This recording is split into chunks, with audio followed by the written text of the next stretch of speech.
Les prochains invités, c'est des gens du Conseil provincial des comités paritaires automobiles. J'invite Philippe Bussière et Nadia Elkeltani.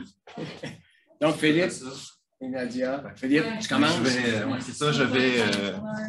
On a des bonnes nouvelles à annoncer. Effectivement, on a en fait un nouveau programme qui se lance, qui a commencé en septembre. Donc, ça fait quelques semaines que le programme est lancé. Pour ceux qui en ont déjà entendu parler, oui, j'ai fait bonjour, Philippe Bussière, conseiller principal formation pour le CPCPA. Donc, en fait, ce que je vais vous parler aujourd'hui, c'est notre formation compétences VI. Donc, on a une formation pour les véhicules électriques pour les automobiles, qui a plusieurs qui ont déjà entendu parler. Bien, on en a une pour les carrossiers, enfin. Bon, mieux tard que jamais, c'est ce qu'ils disent. Hein.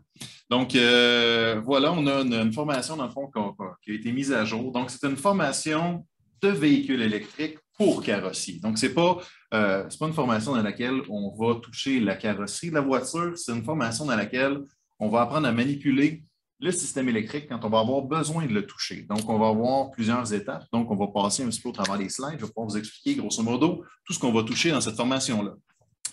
Donc, dans le fond, notre formation compétences VI, c'est une formation qui a un cheminement de formation qui est logique. Dans le fond, on a réutilisé un petit peu la base qu'on utilise dans plusieurs de nos formations.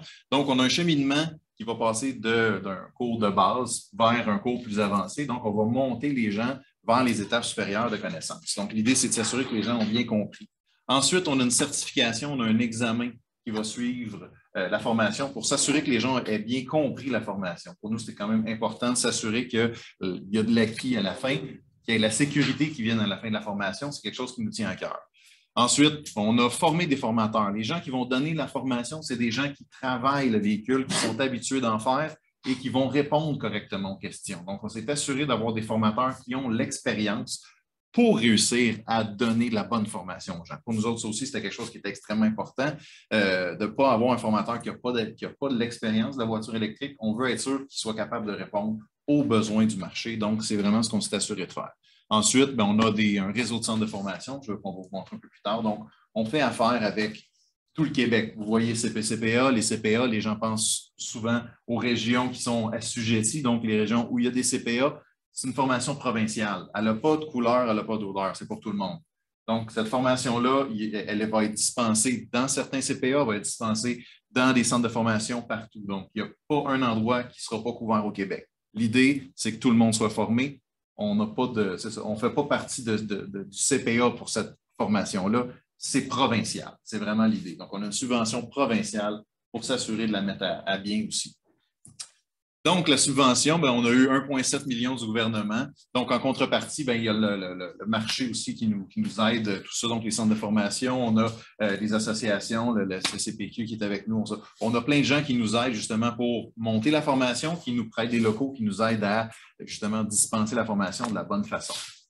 Donc, on a un petit aussi avantage ici. On a une subvention gouvernementale qui nous permet de payer une partie du salaire de l'employé. Donc, ça, c'est aussi un autre avantage qu'on a. Donc, jusqu'à 25 de l'heure va être couvert. Donc, la personne que vous envoyez suivre la formation va pouvoir avoir un remboursement salarial. Donc, vous allez avoir un remboursement. Probablement que la personne va être payée plus cher que ça, mais au moins, il y a une partie de son salaire qui va être payée. Ensuite, on a des frais administratifs de 3 de l'heure. Donc, la formation revient très pas cher, si on se dit les vraies choses.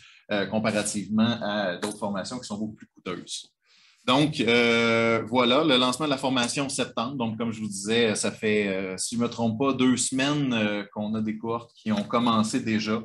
Donc, on a certains secteurs qui ont commencé à donner les formations. Il y en a d'autres qui vont commencer. La fin est prévue pour 2024. Encore une fois, là, dès que la subvention va être terminée, ça ne va pas mourir. On va continuer de dispenser cette formation-là. Par contre, le coût de formation risque d'augmenter à ce moment-là. Par contre, on veut la maintenir en vie. Donc, on s'assure aussi que nos contenus de formation se maintiennent à jour au fil des années. Donc, qui est-ce qui est admissible? Les travailleurs de l'industrie. Vous travaillez dans un carrossier, vous pouvez venir suivre la formation. Vous êtes quelqu'un chez vous, vous n'avez pas le droit de venir. C'est tout. Dans le fond, ce qu'on veut s'assurer, c'est que les gens qui viennent se faire former, c'est des gens qui travaillent dans l'industrie, c'est super important. Dans le fond, c'est pour ça qu'on a eu la subvention. On ne veut pas former monsieur, madame, tout le monde. On veut s'assurer que les gens de l'industrie soient formés.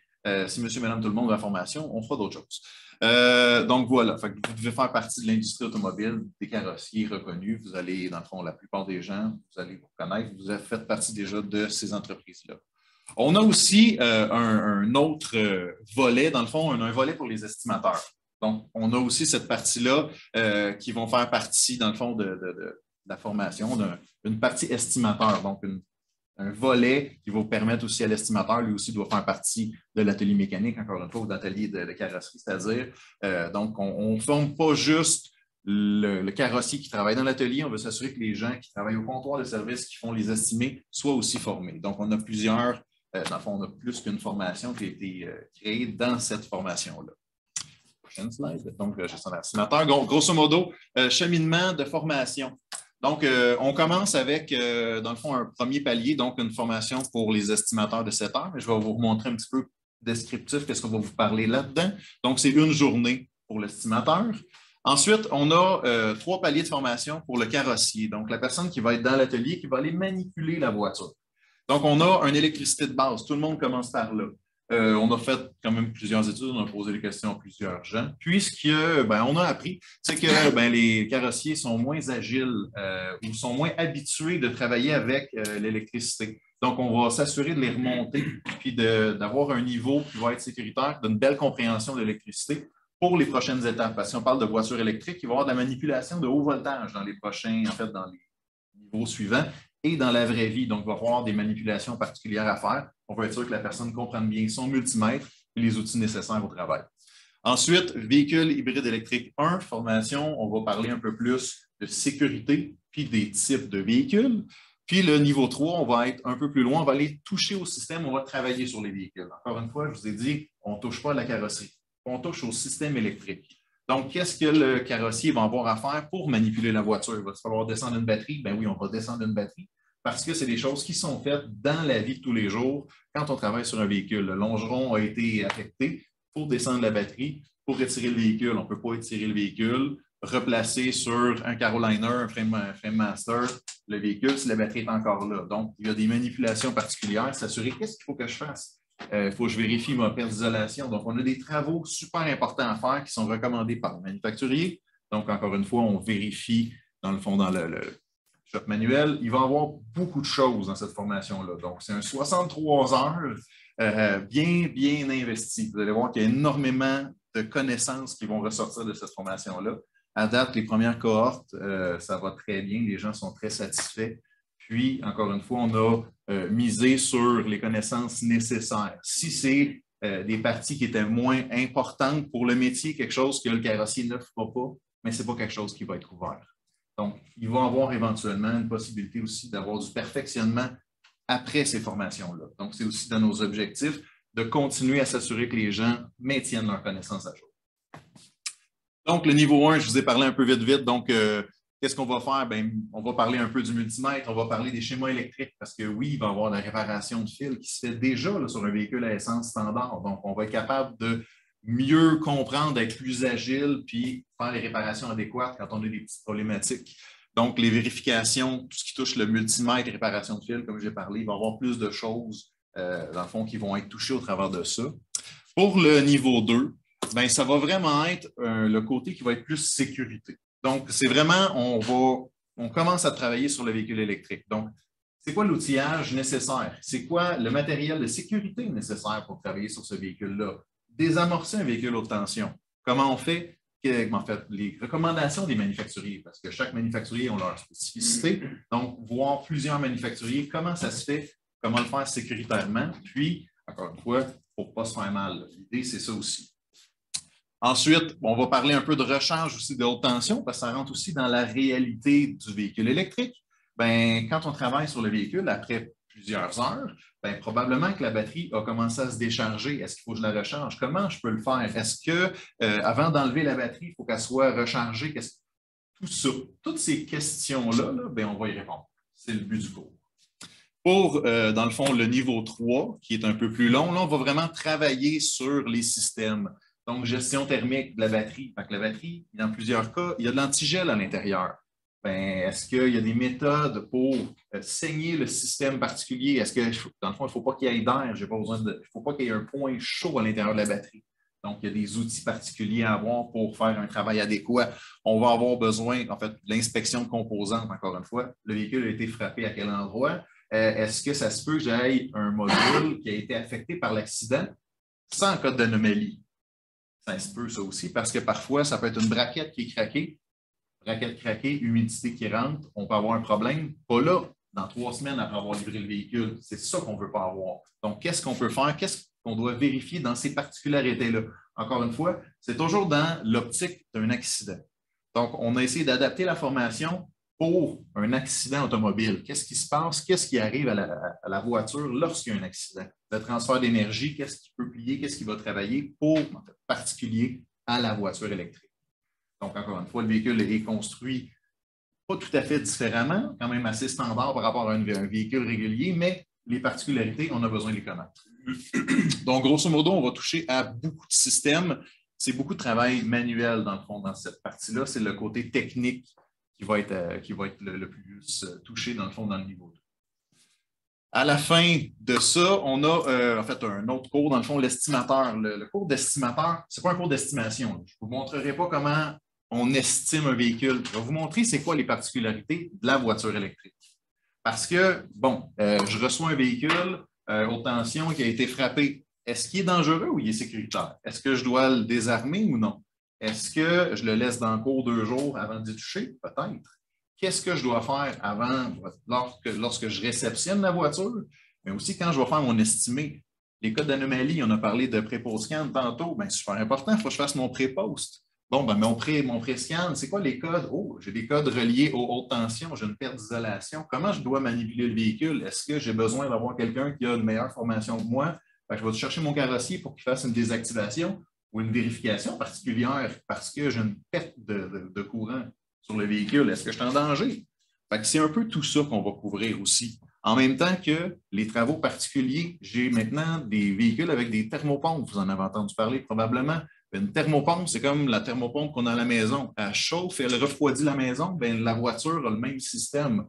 Donc, j'ai des pièces de plus qui n'existaient pas dans une voiture avant.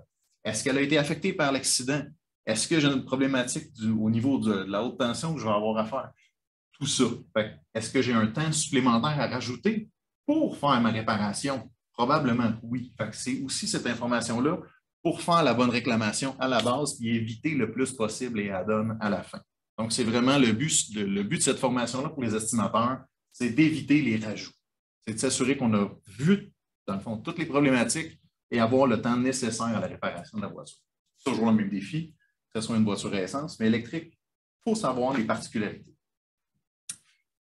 Comment s'inscrire? En fait, on a un site qui est compétenceve.ca. Donc, je vous invite à aller voir le site qu'on va voir un peu plus tard. Donc, préinscription, vous pouvez, dans le fond, aller voir sur ce site-là toutes nos informations. Ben oui, viens. On appelle Nadia. On appelle Nadia. Il est parti. Oui. Moi, je parle. Bonjour, parce que lui, c'est plus la partie technique un peu. Mais côté programme, bonjour, moi, c'est Nadia. Je travaille avec Philippe au CPCPA. Donc c'est ça. Donc, je vais terminer la présentation.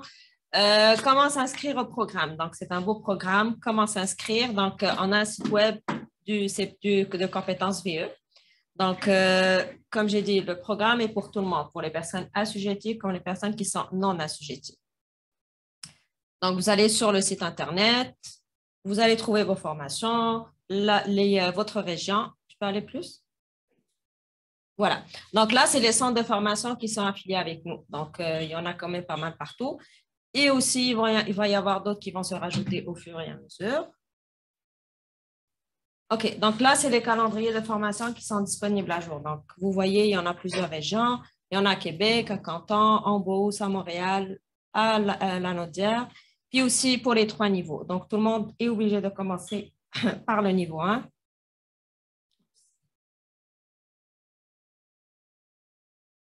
OK, donc là, comment s'inscrire? Vous allez sur le site web de compétenceve.ca. Donc, vous allez choisir votre région. Puis là, vous allez cliquer sur préinscrire. Et par la suite, vous allez suivre vous allez juste vous préinscrire. Excusez. Donc, vous allez vous préinscrire au programme, puis par la suite, moi, je vais vous communiquer avec vous, ou bien c'est le CPA qui va communiquer avec vous pour vous donner plus de détails par rapport à la formation. C'est une formation qui dure 63 heures, donc c'est 9 jours de formation. Donc, ça, c'est le certificat. À la fin de la formation, il va y avoir un examen, puis il va y avoir un certificat pour le candidat. L'examen est en cours, donc ça va être développé un peu plus tard. Puis ça, c'est le certificat que le candidat se fait prévaloir. Donc ça, c'est nos partenaires qui sont avec nous. Donc, il y a le CCPQ, il y a le CARSTAR. Donc ça, c'est vraiment tous nos partenaires. Puis c'est ça. Si vous avez des questions, on est là par téléphone, par Facebook, LinkedIn, puis par téléphone aussi. Je vais juste spécifier 63 heures, 9 jours de formation. Ça va être, dans le fond, on s'arrange aussi que ce soit dans les périodes où c'est moins achalandé. Okay, ça n'existe plus, là, mais en tout cas, on essaye de faire ce qu'on peut pareil. Fait que c'est dans les périodes moins achalandées. Ce n'est pas 9 jours en ligne. Puis, à ce moment-là, dans le fond, ce qu'on fait, c'est, dans le fond, tout dépendant des régions, des fois, on s'arrange à une journée par semaine. Disons, le cours d'électricité, c'est 3 jours. Donc, on s'assure que ça va être 3 semaines d'affilée où le mardi, disons, il va avoir les formations. Ensuite, ça se peut que la formation du niveau 2 soit dans, disons, peut-être dans 2 mois si ça ne tombe plus dans une bonne période. Donc, on s'assure aussi de faire ça dans les périodes où c'est moins achalandé. Donc, c'est sûr que janvier, février, mars, avril, probablement qu'il n'y en aura pas. Puis même probablement que décembre, il n'y en aura pas non plus. Fait que, on s'assure aussi de gérer aussi la formation selon les périodes de disponibilité des gens. Fait que soyez sans crainte. Là, on s'assure que le marché soit, que les formations soient dans les meilleures périodes possibles aussi. On comprend, on vient du milieu, nous aussi. C'est ça, c'est le niveau 1, c'est 3 jours de formation. Donc, ça se peut que c'est des 3 jours pas consécutifs. C'est une journée par semaine, puis par la suite, vous terminez la formation. Le niveau 2, c'est 2 journées par semaine. C'est 2 jours, en fait, total. C'est 2 jours en total. Puis le dernier niveau, c'est 4 jours. Donc, ça se peut, c'est une journée par semaine. Des fois, on est capable on s'assure, puis encore une fois, avec les groupes de formation, on s'assure de faire ça dans le plus logique possible pour tout le monde. Autre chose, est-ce que je sais que vous commencez, mais éventuellement, est-ce qu'il va y avoir, mettons, des parties où ils sont plus théoriques, comme des capsules qu'on peut avoir en ligne pour les travailleurs, pour réduire la durée où on va en formation comme ça, mettons, mettre ça hybride? En ce moment, la formation n'est pas conçue hybride, mais en fait, c'est quelque chose qu'on a probablement commencé à travailler dessus. À cause de la subvention de 25 de l'heure, je ne peux pas travailler avec l'hybride pour le moment. Donc, ça me prend un présentiel à 100% à cause de la subvention. Si on tombe avec un hybride, la problématique, c'est que je ne peux pas payer la partie de travail en ligne. Donc, c'est la gestion de temps. En ce moment, c'est comme ça qu'elle a été réglée, en fait, qu'elle a été gérée gouvernementalement. Et aussi, au niveau 2, il y a plus de pratique aussi. Donc, on ne peut pas faire de la pratique. Donc, voilà. Question? Pour la formation compétences VI à données mécaniques, il y a un examen, un espèce de petit test d'autodiagnostic au début, mais là, c'est vraiment les 3 niveaux. Ils n'ont pas le choix de passer par 1, 2, 3. Exactement. Okay. Tout le monde commence avec le niveau 1 en carrosserie. C'est ce qui a été décidé avec les partenaires. Oui. Donc, en fait, 2 questions. Est-ce qu'on a beaucoup de personnel en carrosserie en 2 ateliers pour Synérie? Est-ce qu'avec la subvention du gouvernement, est-ce qu'il y a une limitation au nombre de techniciens qu'on peut inscrire avec cette subvention? Tant que vous trouvez des dates de disponibles, vous pouvez vous inscrire. Quand vous allez voir complet. On a un 8 personnes par groupe à cause de la partie pratique qu'on travaille avec. La demande au gouvernement, ça c'est fait avant, mais c'est fait déjà. C'est moi qui s'en occupe. Donc, par la suite, quand vous allez communiquer avec nous, on peut répondre à toutes les questions monétaires qui sont bien légitimes. C'est dans les... j'ai vu les dates, comme dans les gens qui sont en février mars. Oui. Oui. C'est dans le jour? Oui. C'est 2 jours. C'est 2 jours, de 8 à... Vous êtes dans les Laurentides? Oui. OK, c'est ça. Donc, ça va être Il va y au avoir mois des de ajustements probables. Oui, oui, c'est ça. Il va y avoir des ajustements. Peut-être Ben, des c'est dates sûr qui vont que venir. quand c'est plus fun dans le jour parce qu'on a l'alerte surtout le soir et tout ça. Je trouve ça Exactement. mieux que d'être fatigué le soir, mais par contre, c'est ça. On n'y va pas toutes les journées en ligne, c'est par module. Il y en a une qui se donne pas présentement, qui est due. C'est à Mirabel aussi. Ah oui? Oui. Ça va se mettre C'est ça. à exploser. Là, on attend Oui. justement. C'est fixe auto C'est à Vastoto. Vaste auto? OK. Donc, si vous avez d'autres questions, seulement m'appeler. Compétenceb.ca. C'est ça, compétence Info à V. compétenceb.ca. Vous allez nous rejoindre. Une précision. Oui. Au départ, il y avait une différence entre un peintre et un débosseleur sur la formation des véhicules VE. Est-ce qu'elle est encore là? Ou... Non, il n'y en a pas. OK, c'est le même cours. Exactement. Donc, on a, en fait, encore une fois, avec la majorité des partenaires, on a réalisé que les peintres ne viendraient en généralité pas parce qu'ils peignent plus les voitures que le travail sur la haute tension. Donc, on a plus dirigé vers le carrossier, en fait, ou le démanteleur, ou peu importe comment vous voulez l'appeler. La formation. Voilà. Excellent. Merci. Merci. Juste en passant, je signale que la corporation est membre du CA, du CPCPA. La subvention, ça a pris 2 ans, a été reformulée à plusieurs reprises, donc on l'attendait avec impatience. Il y a aussi la refonte, Philippe, du cours et des examens là, qui se font présentement, adaptés à la formation du ministère là, pour les examens. En fait, on est en train de refaire les 6 examens carrossiers. Excellent. Un bon travail. Merci beaucoup.